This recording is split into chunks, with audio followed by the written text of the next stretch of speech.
Hello viewers அஸ்ஸலாமு அலைக்கும். இன்னைக்கு நம்ம பார்க்க போறது குக் வித் கோமாளி சீசன் 5ல பிரியங்காவோட ரெசிபி தான். கொத்தி வெங்காய கூரா தான் நம்ம பார்க்க போறோம். வாங்க எப்படி செய்றேன்னு வீடியோக்குள்ள போய் பார்க்கலாம். அதுக்கப்புறம் ஒரு பேன் எடுத்துக்கலாம். 1 1/2 ஸ்பூன் அளவுக்கு மல்லி சேர்த்துக்கணும். 1/4 ஸ்பூன் அளவுக்கு மிளகு சேர்த்துக்கணும். 4, 5 காஞ்ச மிளகாய் சேர்த்துக்கணும். கிராம்பு 2, 3 சேர்த்துக்கணும். பட்டை 1 சேர்த்துக்கணும். அப்புறம் ஒரு கைப்பிடி அளவுக்கு நடக்கல சேர்த்துக்கணும். 1/4 கப் அளவுக்கு தேங்காய் திருவி இது எல்லாத்தையும் நல்லா வறுத்துக்கலாம். அப்படியே கலர் சேஞ்ச் ஆகுற வரைக்கும் வறுத்துக்கலாம். இப்போ நல்லா சேஞ்ச் ஆயிடுச்சு. வாசனை வருது. இதை ஆற விட்டு ஒரு மிக்ஸி கப்புக்கு மாற்றிக்கலாம்.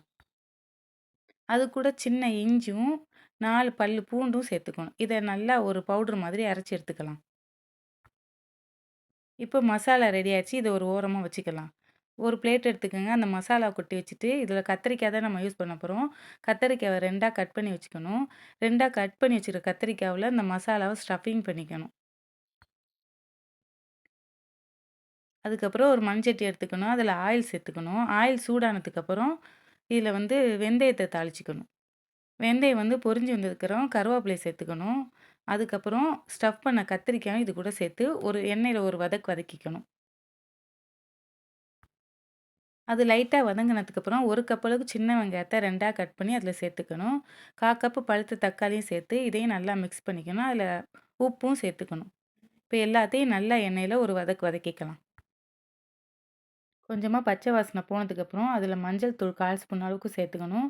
மிளகாத்தூள் 1 ஸ்பூன் அளவுக்கு சேர்த்து, அரைச்சு வச்ச மசாலாவ 3 ஸ்பூன் அளவுக்கு சேர்த்துக்கணும்.